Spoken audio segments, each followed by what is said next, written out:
Assalamualaikum, salam sejahtera Cikgu Nan, kembali lagi. Pada kali ini kita akan melihat pelajaran matematik SPM, graf gerakan bahagian yang kedua. Dalam bahagian yang kedua, kita akan melihat berkenaan graf laju masa. Graf laju masa ialah rajah yang terdiri daripada garis-garis untuk menunjukkan pertalian antara nilai laju yang berubah-ubah dengan masa. Palang menegak mewakili laju sementara palang mendatar mewakili masa. Perhatikan contoh graf yang cikgu berikan di situ. Graf menunjukkan pergerakan suatu objek. Apa yang ditunjukkan oleh graf adalah berapakah laju pergerakan objek dalam masa yang tertentu. Perhatikan pada masa 5 minit, laju objek berkenaan adalah 8 km sejam. Pada minit yang ke-10, laju objek masih 8 km sejam. Sementara pada minit yang ke-18, laju objek adalah 16 km sejam.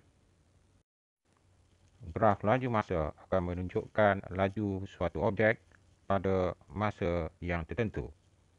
Namun begitu, terdapat maklumat yang tersirat yang boleh diperolehi daripada graf tersebut. Maklumat yang tersirat ialah pecutan dan jarak. Pecutan diperolehi daripada kecerunan graf yang menggambarkan kadar perubahan laju. Pecutan yang bernilai sifar bermaksud tiada perubahan laju. Pecutan yang positif bermaksud kelajuan bertambah, sementara pecutan negatif bermaksud kelajuan yang semakin berkurang. Nilai pecutan boleh dikira dengan menisbahkan perubahan laju dengan perubahan masa, iaitu laju akhir tolak laju awal dibahagikan dengan masa akhir tolakkan dengan masa awal. Dalam graf yang ditunjukkan, terdapat pattern yang berbeza bagi pecutan. Perhatikan pada saat kosong hingga saat yang ketiga. Kita boleh lihat pertambahan dari segi kelajuan daripada 2 meter per saat menjadi 6 meter per saat. Pecutan dari masa kosong ke masa 3 adalah bernilai positif.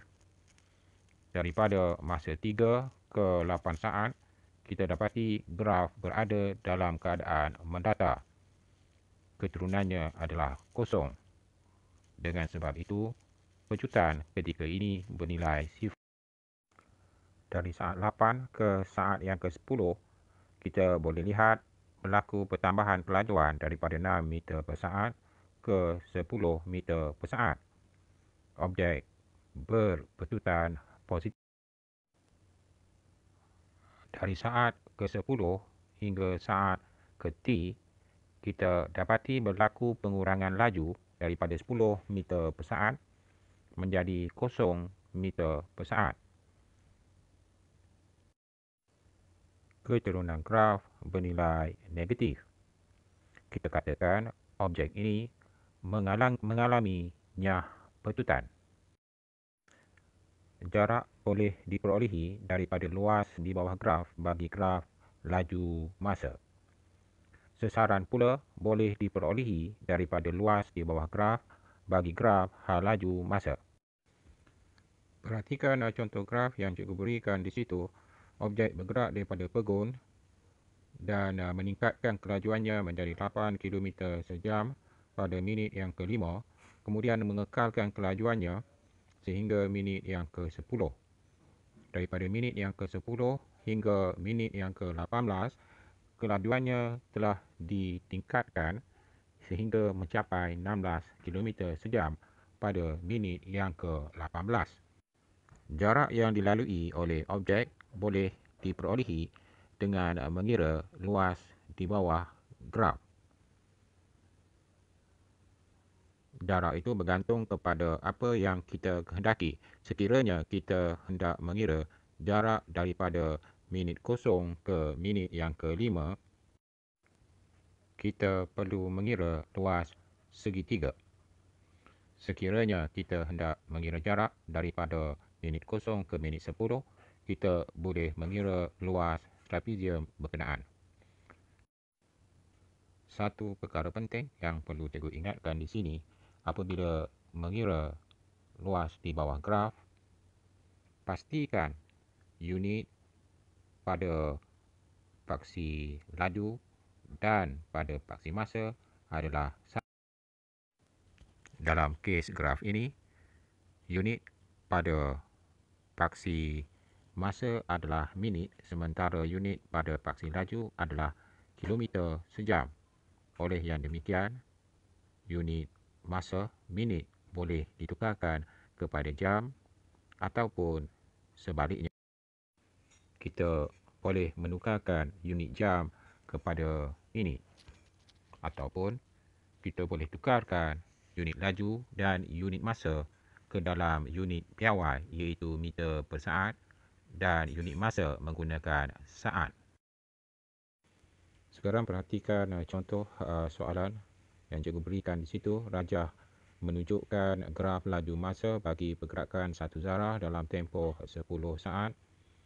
Hitung kadar perubahan laju dalam meter per saat dalam 4 saat yang pertama. Dan untuk soalan bahagian B, diberi bahawa jarak yang dilalui oleh zarah itu dalam 6 saat yang terakhir adalah 10 meter, lebih daripada jarak yang dilalui dalam 4 saat yang pertama. Kita dikendaki mencari nilai E. Kadar perubahan laju dalam 4 saat yang pertama, kita boleh kira nisbah tinggi perkara dengan tapak 8/3 bagikan dengan 4/0, kita akan dapat 1.25 meter per saat. Untuk soalan bahagian B, kita diberikan bahawa jarak bahagian yang kedua daripada graf adalah sama dengan jarak daripada bahagian yang pertama graf, tambahkan dengan 10, iaitu luas trapezium yang kedua, sama dengan luas trapezium yang pertama, tambahkan dengan 10. Jadi hubungannya luas trapezium yang kedua sama dengan luas trapezium yang pertama, tambahkan dengan 10, setengah darabkan dengan 6 tambah T tolak 4 darab 8 sama dengan setengah darab 3 tambah 8 darab 4 tambah 10. Jadi 4 darab 2 tambah T akan sama dengan 2 darab 11 tambah 10. Kita selesaikan untuk dapatkan nilai T. 2 tambah T akan sama dengan 32 perkan dengan 4. Kita akan dapat T akan sama dengan 8 tolakkan dengan 2. Jadi kita akan dapat nilai T adalah 6. Untuk meningkatkan kemahiran, para pelajar boleh mencuba soalan lain daripada buku teks ataupun daripada buku rujukan. Cukup dulu untuk kali ini. Kita jumpa dalam video yang akan datang.